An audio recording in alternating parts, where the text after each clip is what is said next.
Charles. I'm 54 years old. I'm 6'1" when I'm fully assembled, and the last time I was weighed in, weighed about 230 pounds. I'm going to show you today the first time I had to put on a liner, what I did, and how I managed to make it relatively easy. Now, the prosthetic liner is one of these things. I have a below the knee amputation, above the knee amputation on this side. I don't know if you can tell with things in the way there, but this was the one that I had done several years ago. And if you know anything about amputation, this is not a fresh amputation. It's kind of been around a while.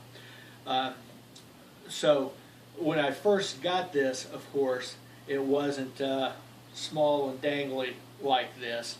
It was very much poofed out. It was kind of mushroom shaped from my angle, and it looked like I could set it on a table or something, and it looked like my leg was just sitting on a table. Like it'd be weird, but it was kind of big and fat.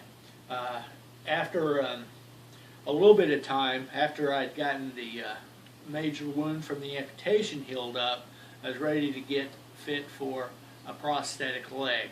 And this is not the prosthetic leg I got. I got basically, I think most people actually start off with basically a training leg, and it's bigger, round, and bulkier because, of course, the prosthetic, out of the stump, the residual limb, is a lot bigger and bulkier.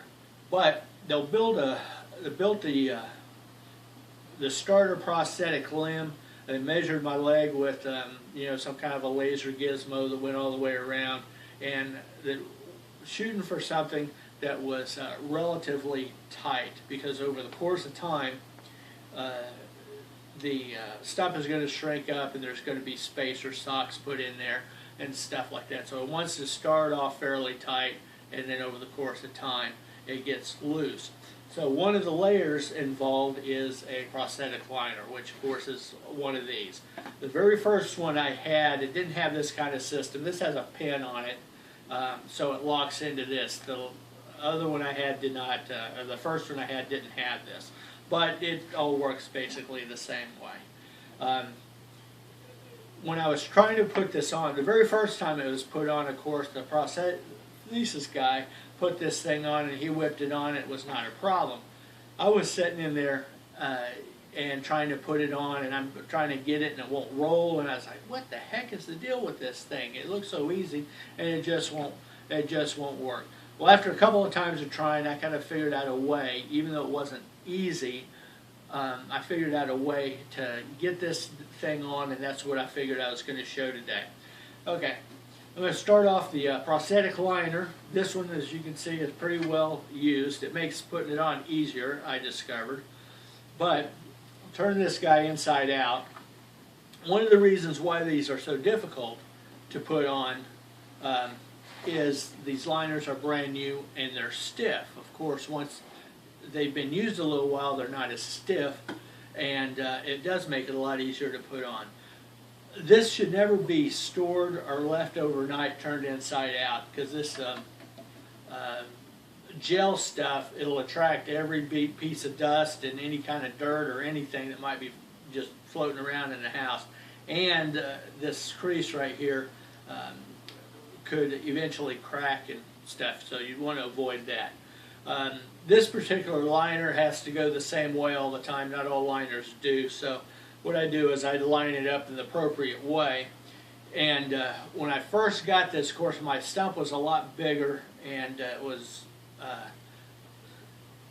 didn't have this shape to it. My end of my bone wasn't as prominent on the end, here, because my whole leg was real big like that. But what I discovered for putting on my leg, or the liner, is if I sat on something sturdy, I didn't want to sit on my bed or something that rocked. I'd sit in my wheelchair or something like that early on, because what I needed to do was really pull my leg up and pull it, try to straighten my knee out as much as I can, so that this flappy part of this, the extra part of this stump, was as straight out as it could be, and it was more straight out. So I would straighten that guy out because I could see then that the end of my liner was basically centered, and of course it was real stiff, and then I just pull it from the top and roll it down. One of the other things is if you know, if I was inclined to put lotion on my hands or anything during the day, I definitely wouldn't want to do it till after I put my liner on, because it would just be impossible to hold on to. And I'd want to roll this thing up initially pretty slowly, because another thing that happens with these is they'll get a crease or they don't roll down evenly.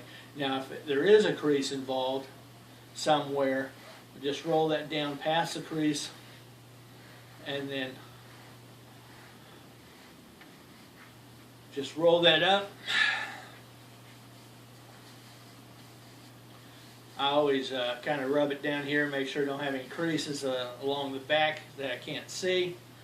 And then once that's done, I'll go ahead and assemble it. Now that is actually how, after I've done that probably half a dozen times, it actually got to be pretty easy. The first several times it was kind of like wrestling with a water balloon and trying to slip it over that. But with a little bit of practice and just essentially trying to do it the same way each time, you'll develop the feel, and it won't be such a challenge.